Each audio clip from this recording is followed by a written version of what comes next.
Assalamu alaikum dear students of form and function in plants, that is about the water movement in xylem through a special mechanism, and that mechanism is called tact mechanism. मतलब transpiration, adhesion, cohesion, tension. ठीक है, सो ये 4 word से निकला है. ठीक है, transpiration, adhesion, cohesion and tension. That's why such a mechanism is also called cohesion theory, tension theory या transpiration pull theory. ये भी इसके डिफरेंट नाम्स है. चलो वो मैं यहाँ पे लिखता हूँ साइड्स पे जो transport of water plus minerals जो न्यूट्रिएंट्स है from roots to shoots and leaves. ठीक है, ये वाला नाम भी बोलते हैं transport of water and nutrients from root to shoot leaves. This mechanism, ठीक है, दिस आल्सो कॉल्ड, हमारे पास है transpiration. Transpiration theory. This is also called translocation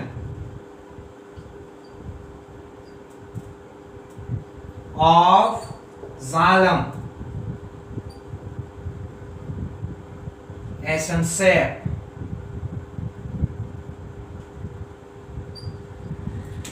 ठीक है, transpiration pull theory, tension theory.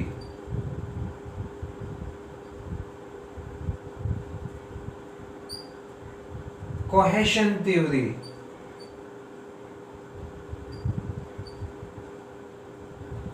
और लास्ट में बस सिर्फ एक ही लिखता हूं, दैट इज डिक्सन एंड जोली.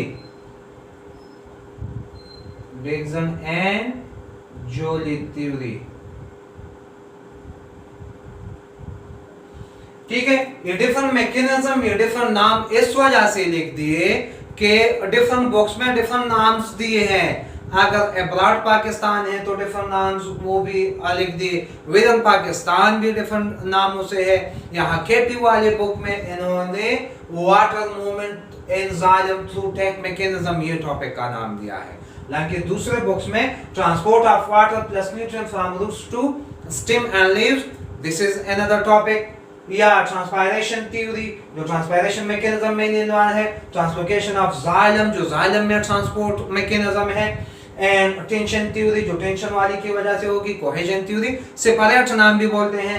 या डिक्सन एंड जोली जो साइंटिस्ट का नाम है जिन्होंने डिस्कवर किया था और प्रपोज किया था.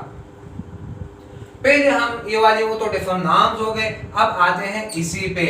सो दैट इज टेट. So T A C and T. So that is transpiration,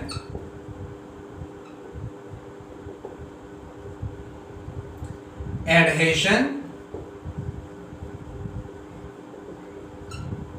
ठीक है, कोहेजन एंड टेंशन.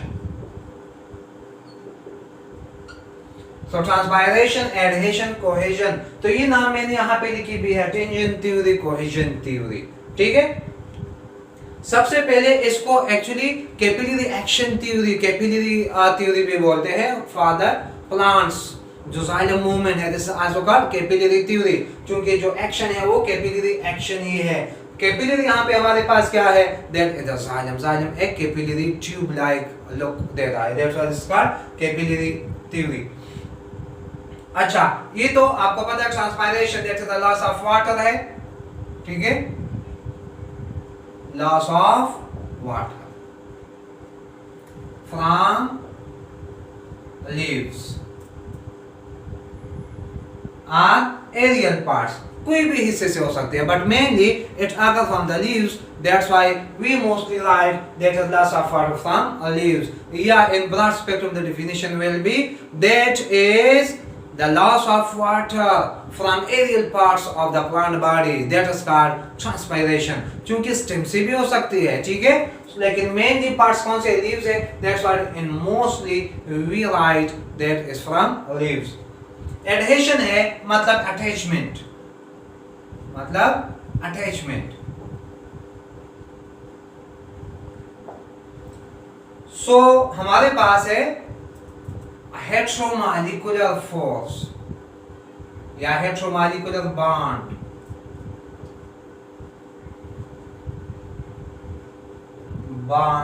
डेवलप, ठीक है. Cohesion that is a homomolecular bond development.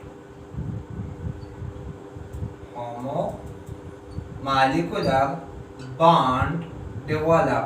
ये सब में अब बेटा आपको किस में दिखाऊंगा, डायग्रामेटिकली दिखा देता हूँ इन सबको, ठीक है. ये सिर्फ वो डिफिनिशंस वाली बात. अटेंशन, टेंशन का मतलब है पुल, खींचना,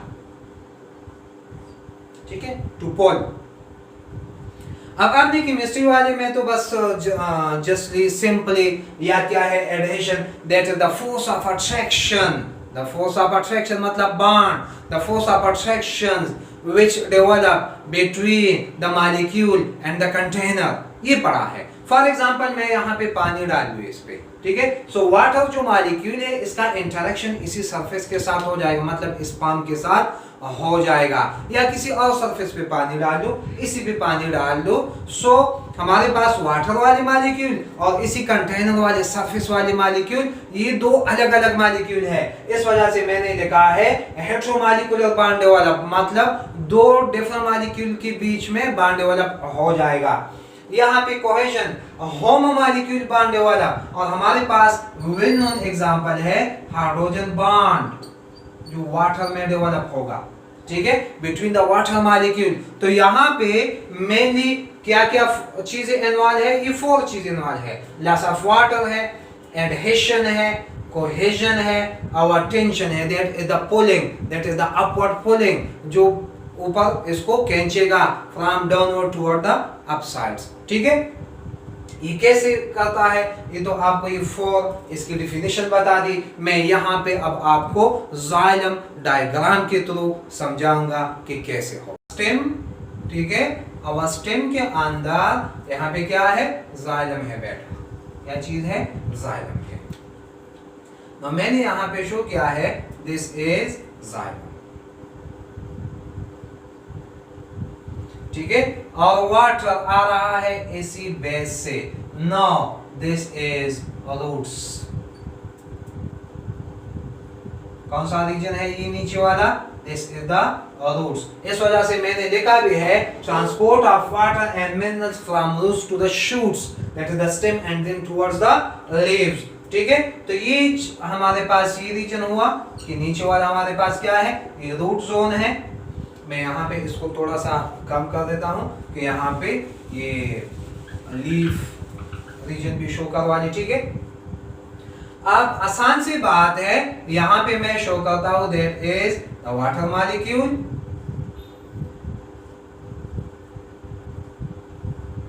ठीक है. ये आपने केमिस्ट्री में भी हाइड्रोजन बॉन्ड पढ़ा ही है. सो नाउ बिटवीन दीज जो फोर्स ऑफ अट्रैक्शन है बिटवीन द वाटर मॉलिक्यूल, ठीक है, दोनों के बीच में जो इंटरेक्शन पैदा हो रही है तमाम मॉलिक्यूल के बीच में है. मैंने इसको ऐसे शो किया है, ठीक है. जितनी भी मॉलिक्यूल है are have the force of attraction, इसी के बीच में ये डेवलप होंगे यहाँ पे. नाउ दिस इज कौन सा है, ये कोहेसिव फोर्स और बॉन्ड, ठीक है, या हाइड्रोजन बॉन्ड. अब ये तो हमारे पास हुआ, दिस इज द होमोमॉलिक्यूल. कौन सा हुआ, होमोमॉलिक्यूल, जो वहां पे मैंने कहा भी है. Now this is water molecule. कौन से मॉलिक्यूल है, वाटर मॉलिक्यूल्स, ठीक है. यहाँ पे ये कोहेसिव फोर्स किसके बीच में डेवलप है, वाटर एंड वाटर मॉलिक्यूल के बीच में है. इस वजह से इसका कॉलम ब्रेक नहीं होगा। एक मॉलिक्यूल दूसरे मॉलिक्यूल के साथ टच है, जिस तरह फैमिली मेंबर होते हैं, सो उसके बीच में जो रिलेशंस है वो ब्रेक नहीं होते। There is a bond, so that is a family member के बीच में जो बॉन्ड है, that is actually a cohesive bond है, क्योंकि वो सेम में है, सेम फैमिली में है, सेम मेंबर्स में है। तो इसकी वजह से इसका जो फोर्स है वो स्ट्रांग होगा, इसके बीच में दरारें नहीं आएंगे, इसके बीच में गैप्स नहीं बनेंगे। ठीक है, एक तो ये हुआ। और सेकंड जो मैंने मेंशन किया था, that is the adhesion force. ठीक है, सो थ्योरी में हमारे पास है, एक है एडहेसिव और एक है cohesive. So this is adhesive force और एडहेसिव बॉन्ड। ठीक है, तो यहाँ पे ये हमारे पास है water molecule plus xylem wall. ठीक है, so xylem wall, the xylem is look like a capillary tube, a narrow tube। इस वजह से मैंने पहले भी कहा कि इस मैकेनिज्म्स को कैपिलरी एक्शन थ्योरी भी बोलते हैं, क्योंकि यहाँ पे कैपिलरी मैकेनिज्म इन्वॉल्व है इसमें। सो यहाँ पे दो फोर्सेस हो गए, आप देखें, एक within the same molecule है, that is called the homo force, जो होमो मॉलिक्यूल के बीच में है, that is the hydrogen bond और एडहेसिव बॉन्ड। इसी दोनों की वजह से अब ये देखें, ये आपस में लिंक है, तो इसके बीच में ब्रेक नहीं आएगा। और इसी फोर्स की वजह से ये इसी वॉल के साथ भी टच है, इस वजह से इसकी मूवमेंट बहुत इजी हो गई। एक तो अटैचमेंट इसके साथ है और दूसरे अटैचमेंट अपने आप में है, इस वजह से ये इजीली मूव करते हैं from the bottom towards the top. लेकिन कैसे करेंगे, इसके लिए भी एक फोर्स होना चाहिए। क्योंकि फॉर एग्जांपल कोई बंदा है, लेट सपोज मैं इसी मार्कर को यहां से इसी बॉटम से यहां पे ले आना चाहता हूं। ठीक है, तो इसके लिए एनर्जी चाहिए। This is the active process. कौन सा प्रोसेस है? एक्टिव। अगर कोई बंदा नीचे खड़ा है और आप ऊपर खींचना चाहते हैं टुवर्ड्स द टॉप, तो आप रस्सी है, जो भी चीज आप उसको देते हैं, डंडा है, उसी की मदद से आप ऊपर पुल करेंगे। ठीक है, तो बिल्कुल इसके लिए भी अब पुलिंग फोर्स होने चाहिए, टेंशन होनी चाहिए। Tension mean the pulling. Now how this pulling will create? This is actually created by the transpiration. That's why this is also called transpiration pull theory. ठीक है, टेंशन थ्योरी। क्योंकि tension का मतलब मैंने आपको पहले समझाया था, टेंशन का मतलब है पुलिंग। कैसे होगा अब आपको समझाते हैं। लेट्स सपोज यहाँ पे अब क्या है, now these are the leaves. ठीक है, ये प्लांट्स का ऊपर वाला हिस्सा है जिसमें लीव्स मौजूद है। तो इसी लीव्स में भी हमारे पास क्या है, ये वाटर मॉलिक्यूल मौजूद है। ठीक है, वाटर मॉलिक्यूल क्या है, इसी में भी है, इन लीव्स रीजन में। अब यहाँ पे सनलाइट जो डे टाइम है, यहाँ पे क्या है, सनलाइट ज्यादा पड़ गई। यहाँ ट्रांसपायरेशन तो एनी टाइम्स होगी क्योंकि टेम्परेचर चेंज की वजह से है, but mostly it occur at day time because there is more heat, there is more temperature outside, और इसकी वजह से इसकी काइनेटिक एनर्जी बढ़ती जाएगी। ठीक है, जब सन इस पे पड़ेगा, अब इनसे लॉस हो जाएगा क्या, H2O, but this will be vapour. क्या हो जाएंगे, मैं ऐसे एरो से शो करूंगा। Now the H2O molecule move out, जो हमारे पास कौन से फॉर्म में है, वेपर्स फॉर्म में। Now these are vapours. ठीक है, so this process is the transpiration, the loss of water. अब देखिए मैकेनिज्म, अब यहाँ पे ठीक है, ये मॉलिक्यूल ये आपस में क्या थे, लिंक थे। अब ये मॉलिक्यूल इनसे लॉस हो गए, तो क्योंकि उसमें फोर्स ऑफ अट्रैक्शन था, ये वाली मॉलिक्यूल इसी के बीच में है, अब ये मॉलिक्यूल इनसे लॉस हुआ, तो इसने इसके साथ जो फोर्स ऑफ अट्रैक्शन बनाया था, इसी की मदद से ये पुल हुआ। सो यहाँ पे जो गैप बन गई, उसी गैप पे ये मॉलिक्यूल यहाँ पे आ गया। अब ये वाला मॉलिक्यूल लॉस हुआ, ठीक है, तो इसकी जगह ये वाला आया, क्योंकि इसके बीच में कोहेसिव फोर्स मौजूद है, एडहेसिव फोर्स मौजूद है। सो इसी की वजह से now this is called pulling, खींचता है, पुल करवाता है, टेंशन क्रिएट करवाता है। ठीक है, ये मॉलिक्यूल निकल गए, गैप पैदा हो गई, इसी गैप को फिल करने के लिए ये आएंगे, क्योंकि इसके बीच में ये फोर्स ऑफ अट्रैक्शन है, इसी के बीच में वो रस्सी है। फॉर एग्जांपल बंदा यहाँ पे बैठा है, ठीक है, उसने एक बंदे को ऐसे खींच लिया, वहां पे चला गया, और जो पहले वाला बैठा था वो वहां से चला गया, अब जो आया है वो बैठा, अब वो पुल करेगा दूसरे बंदे को ऊपर। ये सिंपल सा मैकेनिज्म है। तो यहां से कंटिन्यूअस लॉस ऑफ वाटर है और यहां से मूवमेंट शुरू हो जाएगी, क्योंकि यहां पे एक कंटिन्यूअस कॉलम डेवलप है because of the adhesive and cohesive force. तो कोहेसिव फोर्स की वजह से मेन ये कॉलम डेवलप हो गया है इसमें, ठीक है। तो इसी तरह ये कंटिन्यूअसली इनसे ऊपर जाते रहेंगे, इस वजह से इसको टैक्ट मैकेनिज्म बोलते हैं। टैक्ट क्यों बोलते हैं? ट्रांसपायरेशन हो गई, ठीक है, एडहेशन है, कोहेशन है, TAC जो एडहेशन कोहेशन, और लास्ट वाली टेंशन वाली बात भी है कि ये पुल भी हो गए, इस अपर मॉलिक्यूल ने लोअर मॉलिक्यूल के ऊपर खींच दिया, that is called the pulling, that is called the tension, ठीक है। अब ट्रांसपायरेशन जो पुल है, ट्रांसपायरेशन जो मेन फोर्स है, वो किसने प्रोवाइड कर दिया? वो सन ने प्रोवाइड कर दिया, ठीक है। मेन इसमें स्टिमुलेट कौन है? यहाँ पे प्रोवाइडर कौन है जो ट्रांसपायरेशन फोर्स डेवलप करता है वहां पे? दैट इज द सन, ठीक है। और ये जो टेंशन है, दिस इज अपोजिट, ये नेगेटिव हम लेते हैं। जो ट्रांसपायरेशन पुल है ये हम नेगेटिव लेंगे। क्यों बेटा नेगेटिव लेंगे? इस वजह से नेगेटिव लेंगे कि this is against the gravity. आप देखिए वाटर के मॉलिक्यूल जो है वो ऐसे मूव करवा रहे हैं, सो this is against the gravity. जो ट्रांसपायरेशन पुल क्रिएट हो रहा है, दिस इज एंटी ग्रेविटी। एक तो ये कंसेप्ट है नेगेटिविटी वाला। सेकंड नेगेटिविटी वाला कंसेप्ट ये है कि water molecule from high concentration toward the lower concentration जा रहे हैं, तो कंसंट्रेशन कम है तो हम कंसीडर करते हैं नेगेटिव। यहाँ पे लीव्स में कंसंट्रेशन कम है, यहाँ पे ज्यादा है, so from high concentration toward the lower concentration, that's why there are two. जो इसकी रीजन है कि why this is called the negative force. जो ट्रांसपायरेशन पुल है या ट्रांसपायरेशन फोर्स है, that is called negative force, anti gravity, and the second one is the against the concentration gradient from high concentration toward the lower concentration। एक simple सा experiment है, आप घर पर भी इजीली कर सकते हैं, ठीक है। उसमें क्या है कि हम ले लेते हैं एक बीकर, ठीक है। बीकर में हमारे पास क्या है? वाटर है, जो मैंने डॉट्स लगा दिए, this is actually water molecules है, इसमें H2O मॉलिक्यूल्स, ये वाले हो गए, ठीक है। ये जो बीकर है, यहां पे ये मैं बीकर के सामने लिखता हूं ग्रेजुएटेड बीकर, ठीक है। कौन सा बीकर है?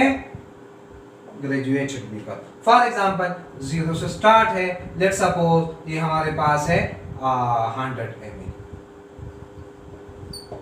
ठीक है। सो ग्रेजुएटेड हो गई, इस पे डिजिट्स आ गए, let's suppose this is 10, this is 20, ठीक है। हमारे पास 30, 40 अप टू कौन सा है? 100 ml तक है, so this is graduated. Second में यहाँ पे इसमें इंसर्ट करता हूँ एक ग्लास ट्यूब। क्या चीज है बेटा? एक ग्लास ट्यूब है, this is a glass tube. एक ग्लास ट्यूब भी इसमें इंसर्ट कर लिया ऐसा, ठीक है। और यहाँ पे एक लगा देता हूं foam of sponge, foam of sponge. अच्छा, मैं अब इसके सामने लिखूंगा सोक्ड फोम। ये फोम क्या है? ये सोक्ड है, मतलब वाटर में भिगोया है, वाटर से फिल है, that is called the soaked foam. अच्छा, मैं अब रिजेंबल दूंगा इसकी, लाइक लीव्स, ठीक है। और ये जो ग्लास ट्यूब है, लाइक स्टेम, ठीक है। और जो ग्रेजुएटेड यहां पे क्या है, बीकर है, this is like roots plus soil, ठीक है। अब यहां पे है लाइट सोर्स, चलो एक बल्ब लगा दिया, क्योंकि लैब में है इस वजह से यहां से क्या लगा देते हैं, bulb, light source, light source. So this is like sun. तो वहां पे कितनी चीजें थी आप देखिए, प्लांट बॉडी है मतलब स्टेम है, और रूट है, जो सॉइल है वहां से जाएगा, स्टेम भी कर दिया, ठीक है। और ऊपर हमारे पास लीव्स है, सो बिल्कुल उस जैसे यहाँ पे क्या है, फॉर्म लगा दिया, सोक्ड फॉर्म है, यहाँ पे लाइट लगा दिया, बल्ब लगा दिया, और इसी बल्ब की मदद से एनर्जी वहां पे चली जाएगी, रेडिएशन चली जाएगी, जिस तरह सनलाइट ही होता है। सो ये लाइट सोर्स है, ठीक है। अब इसका मैकेनिज्म, अच्छा इसी में भी हम क्या डालते हैं, पानी डाल देते हैं, ठीक है। और यहाँ पर भी इसमें वाटर मौजूद है चूंकि सोक्ड है। अच्छा, जब हम ये लाइट ऑन करते हैं कुछ टाइम्स के बाद यहां से वेपर्स जो H2O है वो इवापोरेट शुरू हो जाएंगे, ठीक है। यहां से क्या हो जाएंगे, the water will evaporate or transpire from the foam because the light energy give the energy, the heat energy, इसकी वजह से इसकी हीट बढ़ जाएगी, टेम्परेचर बढ़ जाएगा यहाँ पे, और वाटर वेपर्स विल फॉर्म। तो मैकेनिज्म वही है। यहाँ पे आप देखिए फोर्स ऑफ अट्रैक्शन जो मैंने आपको पढ़ाया था किस में, इनसे पहले लीफ और स्टेम में। तो यहाँ पे क्या है, एडहेसिव फोर्स एंड कौन सा है, कोहेसिव फोर्स। तो यहाँ पे एडहेसिव, और इनके बीच में जो फोर्स है दैट इज कॉल्ड कोहेसिव। तो वही मैकेनिज्म है कि यहां से जब वाटर मॉलिक्यूल इवापोरेट होंगे तो यहाँ पे गैप प्रोड्यूस हुआ। Now this molecule will attract the lower molecule जो इनसे नीचे वाले हैं, तो ये पुल हो जाएंगे, टेंशन क्रिएट हो गया, वहां पे डिफिशिएंसी पैदा हो गई। अब ये इन्हीं से और अल्टीमेटली ये जो डेवलपमेंट है, ये जो प्रोसेस है, ये आ जाएगा इसी कॉलम में। Now this column is look like a stem, और वही मैकेनिज्म है कि एडहेसिव और कोहेसिव फोर्स वाली बात है कि कोहेसिव फोर्स की वजह से इसका कॉलम ब्रेक नहीं होगा, एडहेसिव फोर्स की वजह से भी कॉलम ब्रेक नहीं होगा। So after some time now ये स्टार्ट है, it will attract from this from this end this from this end so on. यहाँ पे गैप पैदा हुआ, so they will attract the water from the beaker. Now this is look like the root, ठीक है।